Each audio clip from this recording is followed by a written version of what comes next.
Hello and welcome to the Minds on the Frontline Podcast, brought to you by the Frontline Strong Together 5 program. FST5 provides streamlined access to behavioral and mental health services, as well as crisis resources for Michigan's Frontline 5 workers and their families. This includes all professional, part-time, and volunteer firefighters, EMS, law enforcement, corrections officers, and 911 dispatchers in Michigan and their immediate family members.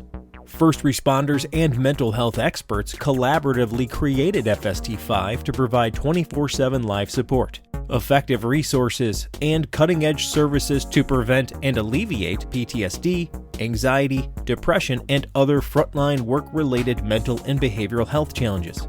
Need help now? If you are a frontline worker in Michigan or an immediate family member experiencing any crisis, work-related, substance abuse, depression, relationships, finances, or any other, reach out by calling 1-833-34-STRONG or go to fst5.org for more information. I'm Jeff Lassers, one of the hosts of the Minds on the Frontline podcast, and I'm a professional firefighter, paramedic, educator, and content creator. Minds on the Frontline is co-hosted by Mike Mattern, who is also a professional firefighter and paramedic. In addition, Mike is a peer support team member for his fire department and the Frontline Strong Together 5 program, a board member of the Michigan Crisis Response Association, and the former chair of the Michigan Professional Firefighters Union Behavioral Health Committee. Mike has training and experience with frontline worker mental and behavioral health. On the other hand, I do not. My role is to produce the show, whereas Mike is our resident subject matter expert. Together, we hope to inform, educate, and entertain frontline workers, their families, and the public regarding the realities of frontline work-related mental and behavioral health challenges. Joining Mike and I in the conversation today is Scott Taylor, a recently retired police officer and lead peer with the FST5 program. Scott also serves as the president of the Fraternal Order of Police, Lodge No. 124, and holds the role of the Michigan Officer Wellness Liaison for the National FOP, where he works to improve mental health support and wellness resources for law enforcement officers. Mike, Scott, and I sit down with Joe Tate, Michigan's Speaker of the House and a state representative from the 10th District. Joe Tate's journey is a powerful story shaped by service, resilience, and a deep sense of duty, a path inspired in part by his father, Joseph Tate Sr., who was a Detroit firefighter. Joe's father tragically passed away in the line of duty when Joe was only 3 months old, leaving behind a legacy of selflessness and courage. Though Joe has no direct memories of his father, his example of dedication to the community profoundly influenced Joe's life choices. Growing up in Michigan, Joe attended Southfield Lathrop High School, where he thrived as both a student and athlete.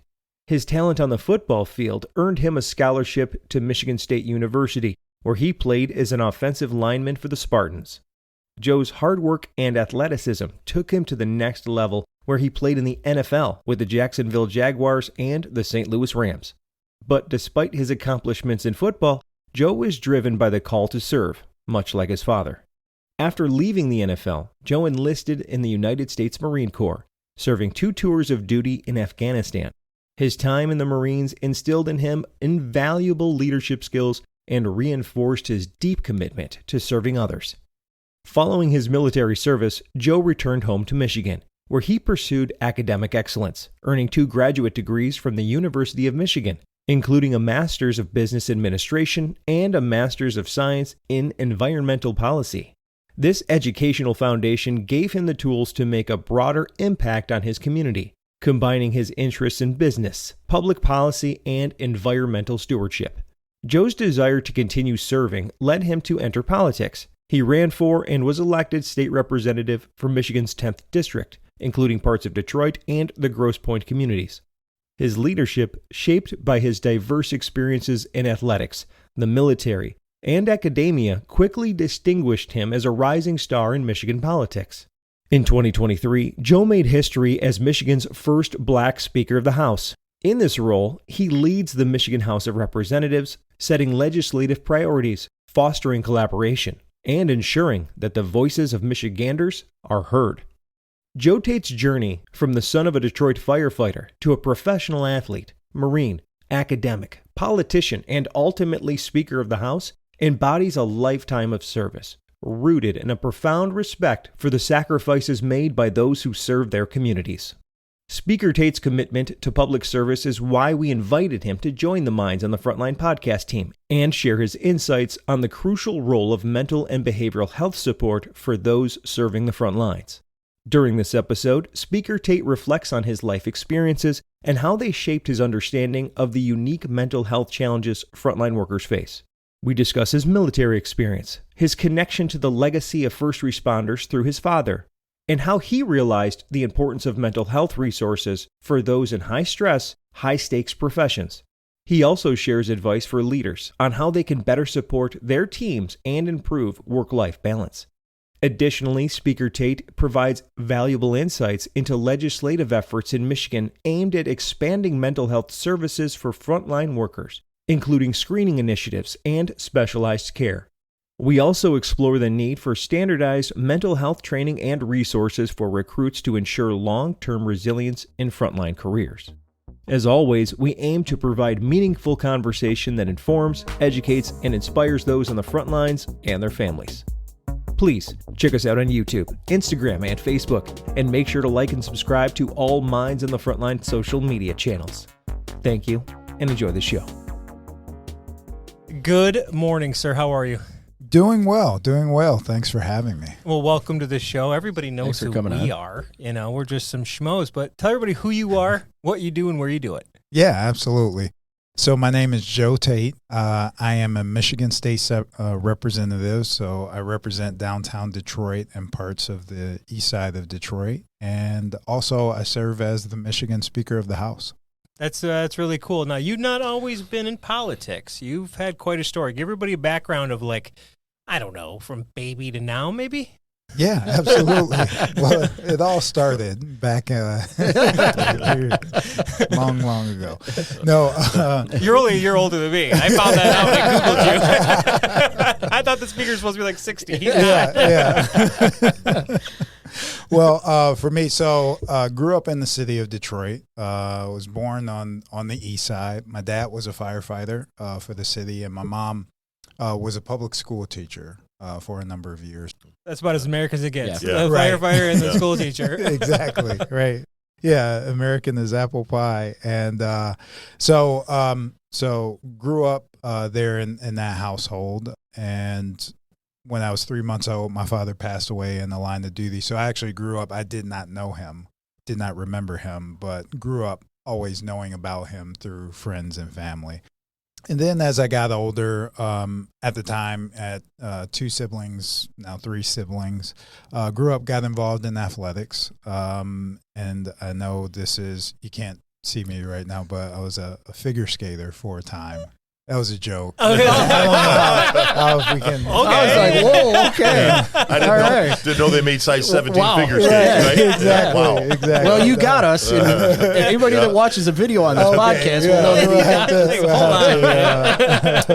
got us. I got involved in football. So in high school, that's when I started playing football. Where'd you go to high school? Southfield Lathrop. Okay. Which is no longer around. Right. But got involved freshman year, so started playing then, and was fortunate enough by senior year to earn a scholarship to play football at Michigan State University. So I was a Spartan, went on to do that in undergrad. Was a team captain my senior year, so I had the honor of doing that. Never made it to a Rose Bowl. But that's D1 okay. starter that's pretty cool. It is. It's a very neat experience. Hey, who was the coach during that time? Remind me. I was recruited by Nick Saban. So my first year redshirt year was with Nick Saban before he went to LSU, and then I had John Sullivan after that. Bobby Williams. That's Coach right. Bobby Williams. For 3 years, a little less than 3 years. Then John L. Smith. John L. Smith. That's what it was. John L. Smith. My senior year. Okay. All right, well, that's neat. That's neat. Okay, so a local kid got to go play D1 football, and then you did pretty good there.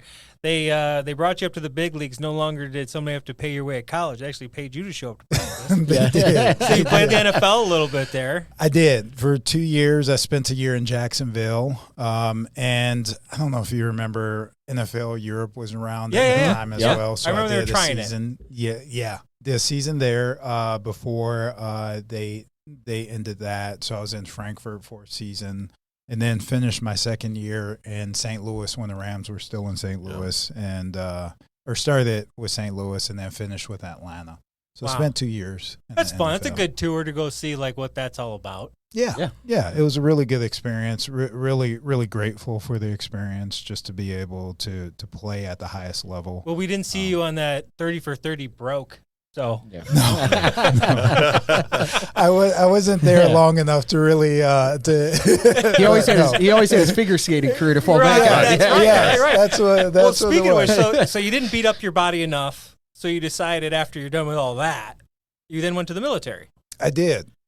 So after that, and part of it was just, growing up hearing about my father and his service, and just viewing, what can I do for others? And so looked at different opportunities. And in the military, I had an uncle that was in the Air Force, but outside of that, didn't really have any family members that were in the military, but decided to join. Funny story is I was looking at a lot of service opportunities. So it was like the Peace Corps and the military, and I settled on the Marine Corps. And it's like the opposite of the Peace Corps. So the Peace Corps. And your mentor is from the Air Force, where it's filet mignon and lobster at basic training, and you decided to be a grunt. After. I know.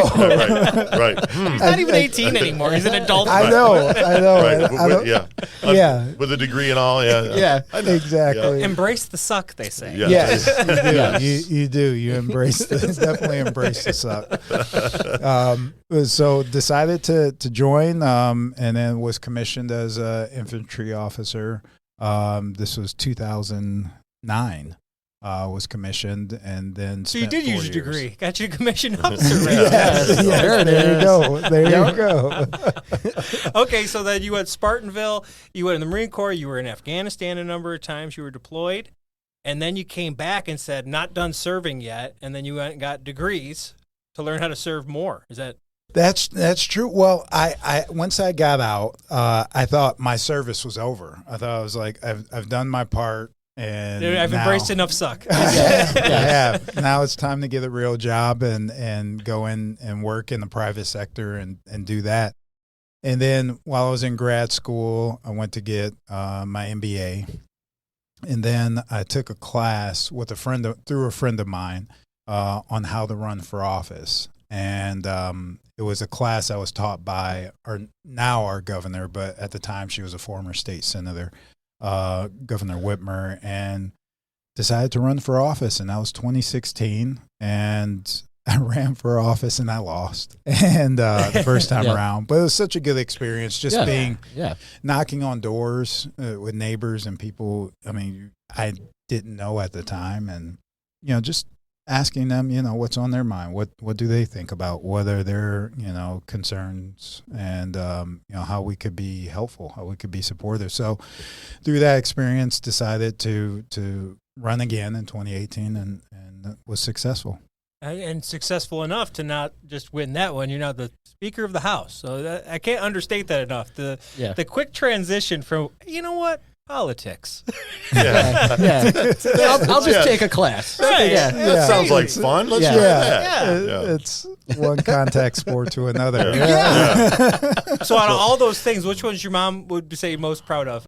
Yeah, I think my mom was most proud of me actually being self-sufficient. Finally doing your own laundry. Exactly. Finally not getting in trouble. Not getting in trouble. I got a 3 to 5-year-old. He's got a kid under 10. Yeah, he's 9. 9? Yeah, I mean, we get it. Yeah, self-sufficient is awesome. Right. Where did you go to grad school? You want to throw a shout out? University of Michigan. So, all right. Yeah. All right, hold on. Went over to Go Blue for his grad school. Right, one day a year in football season, who do you root for? Come on. I'm a Spartan. All right, I Yeah, want to make sure. He played. Yeah. When you get your grad I school, just want to make sure. Yeah, Just right. want to make sure. I still want to show my face in East Lansing. And, You got an office over there. Right. You're not driving through Ann Arbor. I know. So you're talking about your father, and he passed when you were very young. His legacy as a Detroit firefighter, how did that influence your approach to kind of public service and like leadership today? It influenced my approach significantly. Just growing up and just the people around us who knew my father. I didn't know him. Just hearing stories from my mom, family members, friends whether it's at church or neighbors that knew him, just knew him as a person that was just selfless and will give you the shirt off his back, and I think that was something that I grew up admiring, and not having him around was an impact, but just knowing what kind of person he was and having people all around just telling me your father was obviously not perfect, but this is the kind of person he was, and just wanted to model that Was still behavior. a role model. Yeah, absolutely. Just want to be like He him. did enough good where people felt the need to remind you of the good stuff he brought. Like you said, nobody's perfect. Exactly. Right. And still to this day, and I'm 43, I mean, I still have people that knew him that still come up to me and say, hey, yeah, whether it's someone he served with when he was a firefighter or someone at church, I knew your dad. Like your dad was just a great guy. So trying to emulate that. Well, that's a Kind of testament to awesome. him, even this many years later, that they still not only remembered it, but want to tell you about it. I mean, that's amazing. That's a big department. It's hard to remember guys that retired 5 years Yes. ago that I worked with. Right. Right. Yes. You know what I mean? Like, Yeah. that's so when people go out of their way, like, hey, I knew your dad. Because I know some guys that'll be like, hey, I knew your dad. Jesus. Yeah. We know those guys too. So you've had access to a lot of firefighters. You know Matt Saar, the Michigan Professional Firefighter Yes. Union president. So obviously you're out there. Your dad was a firefighter. You know lots of police officers, I'm sure. You've always been pro first responder. You were in the military.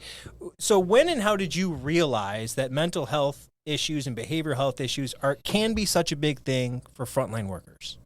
I would say the first time is being in the military. At the time that I was there, so obviously those Operation Enduring Freedom was going on at the time. So we were, the country was both in Iraq and Afghanistan.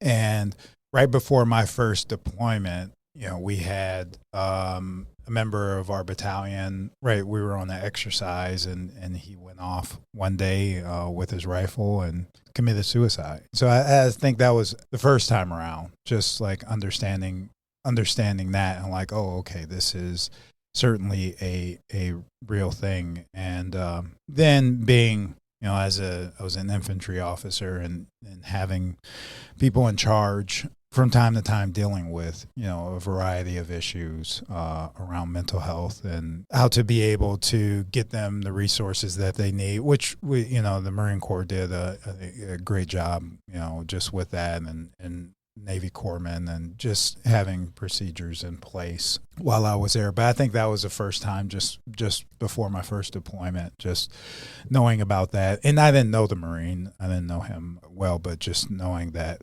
this is something that people go through and experience. A lot of the people you probably served with and being a commissioned officer, probably people that served under you, young, like 19.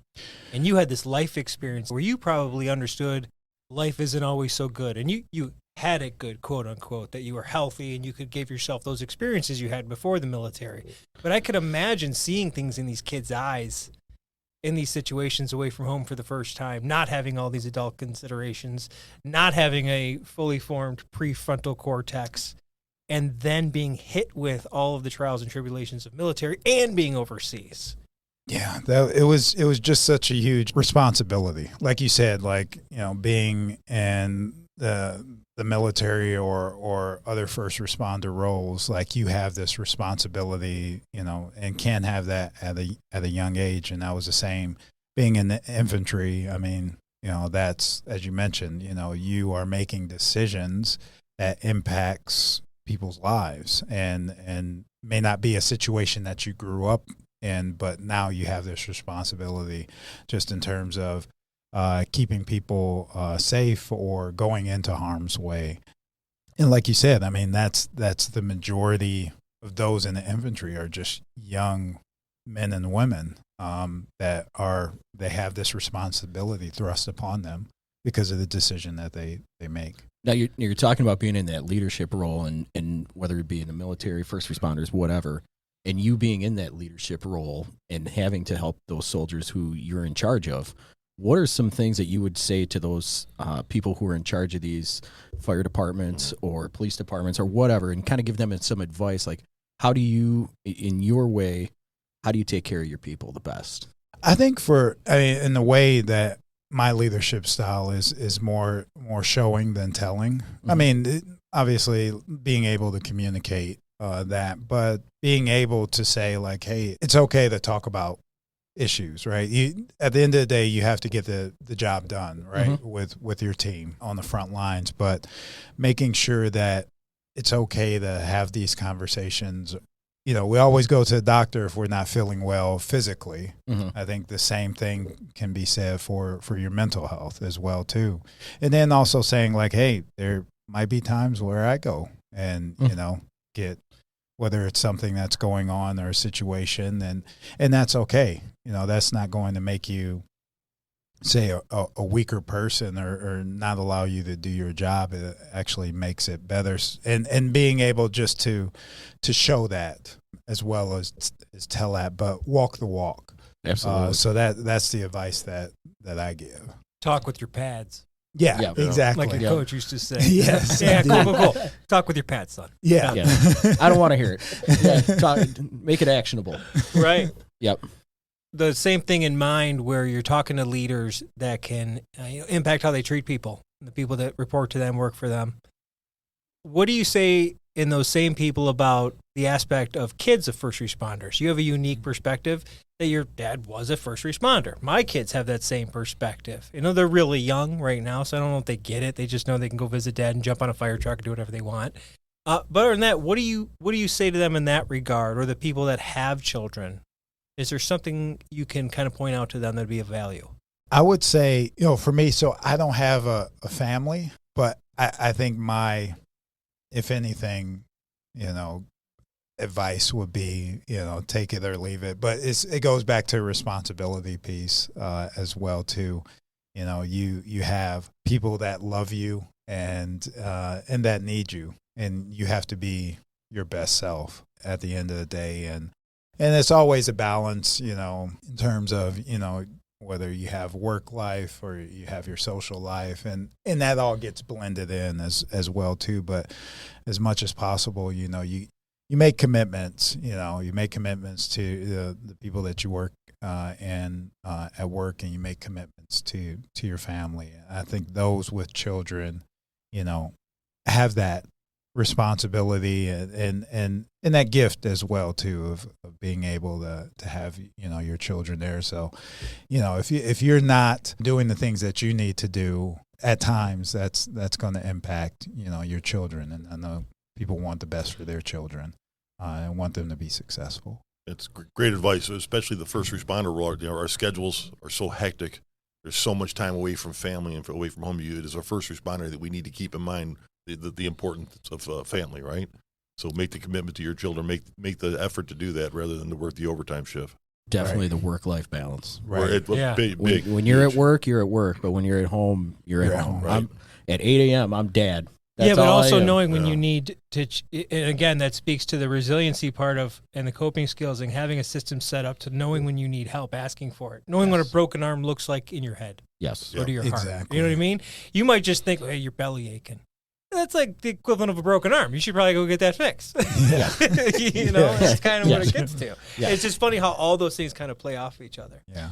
And just one other point, you know, as leaders, I mean, we have to, it is every day, everyone's, you know, that's leading others. I think being able to see that too, and being able to say like, hey, there's going to have to be a time can't work all the time. Right. You know, right. So tell it to the guys who are picking up overtime every day. Yeah.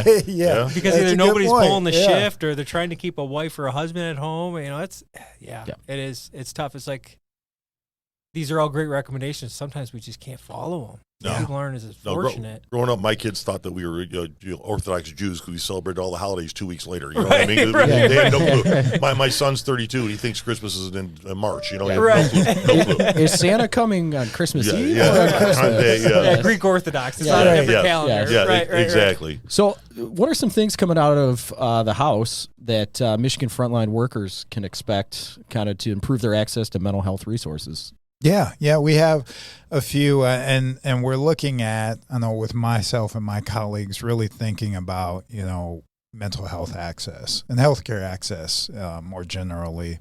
But there are a couple of things. One has been around the expansion, we call them CCBHCs, so behavioral health clinics, providing additional supports to these clinics, to take patients outpatient care and receiving that access. So we put a significant amount of dollars into that. That's kind of a very wide aperture there. More specifically is what the state's done the past couple of years around providing supports for first responder mental health screenings. So last year we did $5 million in the last fiscal year budget. This year, the one that we're in the last year's budget, so $5 million. So this current budget. And then coming up next year, another $2.5 million. And it's just being able just to make sure that, the first responders have that access to mental health screenings and they have those supports there. So looking to continue that as well, too, because we know that's important. Just so making huge. Sure. Yeah. Yes. So would you agree that treatment and screening for first responders is unique to the general public? So in other words, the treatment for first responders, I would want the clinicians to be vetted and trained to be specific to first responders because our needs are much, much more different than the general public. I would say yes. And we know that it's just a different and stress is not the right word, but just, those different experiences that you do need those providers that understand that, because I think that'll be. It's a subculture. You can't treat the culture unless you're familiar with the culture. Yeah, like pediatrics. Like a pediatric exactly. clinician has been taught pediatrics. Right. There's nuances. Right. And that's what we need for the treatment for our first responders. They need to be trained and designed to be specific to first responders. Yes. Absolutely. That's something that I think they just keep in mind. They can't just not every therapist is going to be good for first responder. No. And not every first responder therapist will be good for me or Mike. Exactly. You know what I mean? Absolutely. Yeah. It's this weird thing of like, number one, the vibe. Is the vibe good? Because the vibe ain't good, you ain't opening You're up not to talking. nobody. No. You ain't You're not talking. talking. You're just going to argue about No. something. Yeah. And then from there, it's like, can you open up? So it's this, Anyway. And honestly, one thing I would say is from all of us here at Frontline Strong, but all the frontline workers, is supporting Wayne State University's Frontline Strong program, which is funded through the state. Yeah, let's not forget about that part. Let's not forget about that part. And I keeps the show honestly, running. on behalf of all the first responders, because a lot have used the program, thank you for that, because it's been a game changer for all the first responders in this state. So it works. I know for a fact there's people here today because this program exists. Yes. So with you being here, for all first responders, thank you. Yeah, absolutely. Seriously. Absolutely. Yeah. Keeps this thing running to allow them to ask for help. And for our next generation to just be like, hey, it's cool. I was at therapy yesterday. Yeah. Get rid of the stigma. Get rid of the stigma. Yeah. Get rid of the stigma. Yeah. It's okay. Which is why we're here talking. Yeah. Is helping to get rid of that stigma. So what you're saying is there is crying in baseball, right? Yes. You can Always. do that, right? Yes. You can there's crying in baseball. Always. Just don't let anybody see you. Yes. So this is a couple of things like that we'd love to see as first responders, the pie in the sky. One things we'd love to see our politicians and legislators really work on. We are very lucky to now have cancer presumption, right? And is there anything on the horizon that you could see for mental health presumption in the future for first responders? I think so. I mean, there's so much. There's a body of work that you are probably more familiar with. But when you're talking about post-traumatic stress or other research that's been done just around, as you mentioned, specialization. I mean, it's just different when you're on the front line. Oh, absolutely. You're a first responder. So I could see that as well too, because that is such a big part. And the more that I think we're learning through research, you understand that, yes, that if you are, taking this occupation, or if this is your profession, like, there is a higher likelihood of you experiencing, I'll say, PTSD for me, for a lack of a better term. That's perfectly clinical fine. depression, PTSD, anxiety, debilitating mental problems that were accumulated. You know what? You ever pick up like a giant box of paper, like from the store? Like, this is paper? It's like every time you go on a call or something that bothers you, it's another piece of paper. And it ain't nothing. And after 20, 30 years, you stacking up paper and then you got to walk out with it and nobody helped you run it through the shredder before you walk. That's a lot of weight to take with you. Yes. And actually where that presumption would help is the fact where it's hard to pay for the treatment because it's the insurance company, depending on what your insurance is, people have to decide whether or not they're going to buy groceries this week or they're going to spend $100 for a therapist once a week. And, the cancer presumption helps pay for their treatments for the cancer portions of things. The average person, we say it all the time, the average person goes through 6 traumatic things in their lifetime. Right. First responder can have that in a week. By dinner. And times it by 25 years. So that's where I think the mental health presumption would really help, is to take that burden off of the first responders for paying for their treatment, because you're already going through something bad. You're already at your breaking point, and now you got to go, well, the therapist is $100, but I gotta buy groceries aren't getting cheaper. Getting cheaper, bro. Right. Yeah, doesn't eggs. So I think that's $4, where it would be. That I think that's where it would come in huge. Is just that. Well, and keep in mind too, a majority of our first responders, especially in northern Michigan, are volunteer, right? Are paid on call, so they're part time. They don't have insurance. Yes. So that's even a bigger problem. Unless they have it through their welding job or and whatever. It's probably not a robust mental health. It's. I feel like we just talked at you. Yeah, the whole sorry. time. No. I think you're just spot on. It's just figuring out, for us, like. I think we're just taking the opportunity to plant these seeds in your mind while we have you, right? Yeah. And here's another seed for you. One of the things guys like Mike are really working hard on, and I know Scott's been involved as well, is making sure that the academy cadets are aware of what they're getting into and preparing them with resilience, coping skills, and resources to know along the way you're going to take some hits. Here's where you get cleaned up. Here's how you get fixed. Here's how you get helped when you're hurting, right? So could you see education somehow? I don't want to say mandate. Mandate's a rough word, but education, curriculum. Standardized curriculum. Yeah. That's the key, standardized curriculum, right? Yeah. Everybody on the same page. Yes. It's putting on that mental body armor before you hit the streets. Yep. Yes. So you could see that. Yes. I think so. And just in it being a priority, right? Just like if it is, say, like you're training for, the tools that you use, or as you mentioned, Mike, the body armor that you have as well too. So I think that's such an important piece, and would be an important piece. Yep. The thing is, they give us tools for our tool belt to do our day-to-day job, to put out a fire, to handle police work, to do EMS. Give us a tool to treat mental health. Right. It's another tool for the tool belt, right? Yeah. That should be part of it. Well, that just gives you a longer, healthier career, and then it makes you that better person at home on top of it. You know what I mean? It's that work-life balance. When you come home, you're not bringing the job home with you as well. Yep. And you have a healthier family. It goes all the way to healthier retirement. Yes. I mean, you're going to live longer. It's coming from the retired guy.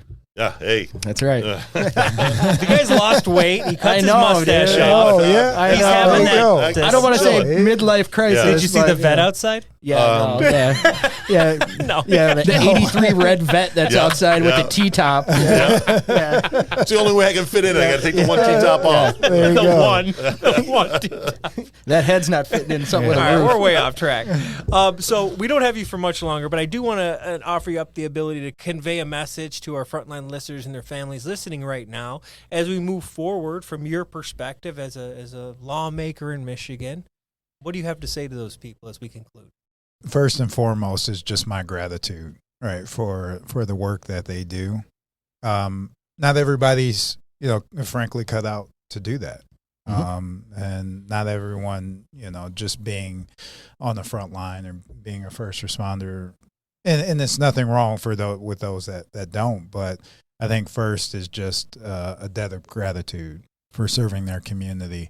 And then the second is, we want to hear you in Lansing and how we can best support you and your families, because you're just critical, right? So if you have different components of first responders, whether it's police or fire or EMS, anything along those lines, I mean, we don't see it because we do have it, but if you don't, what's the community going to look like? Yes. Right. And, Right.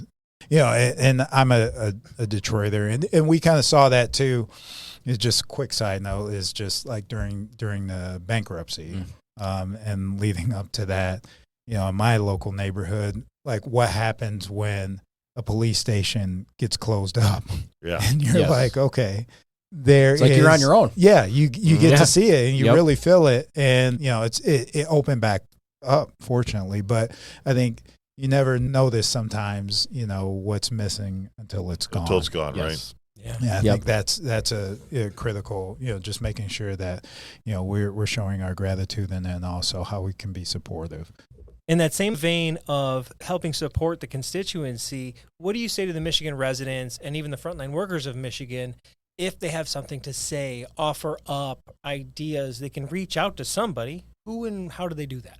I think talking to their representatives. So as a Michigan State representative, so we have about 90,000 constituents. So being able just to, whether you go online or call others, like to know who their representative is, a state rep or state senator, because we work for our constituents. We work for them. So I think voicing your opinion and that really helps us as well too, because we want to know what's on our constituents' minds, like what's concerning them. And so I would say doing that outreach, whether it's email or over the phone or attending a coffee hour that your state representative has, and it certainly makes a difference, like coming in, because we're always trying to take the temperature of our district and our constituents. Yeah, I'm sure it's a tough gig, but Yeah. you got, like you said, you got to know what the You got to get people involved. want, Right. Yes. and you can only Yes. do that by getting involved. Got to get involved. Yes. Yep. Absolutely. Well, Yeah. that was. We appreciate your We time. only coming went in here over and 4 talking to minutes. us. Oh, okay. Yes. Yeah. So thank you very much for Thank joining you. us today, sir. We really appreciate thank your you. time. Thank you. Thanks for coming. for allowing me to be here. Thank you for joining us on the Minds on the Frontline podcast. We hope everyone enjoyed this episode. We have more great content coming out soon. Please check us out on YouTube, Instagram, and Facebook, and make sure to like and subscribe to all Minds on the Frontline podcast social media channels. Thank you for listening to the Minds on the Frontline podcast. Have a great day.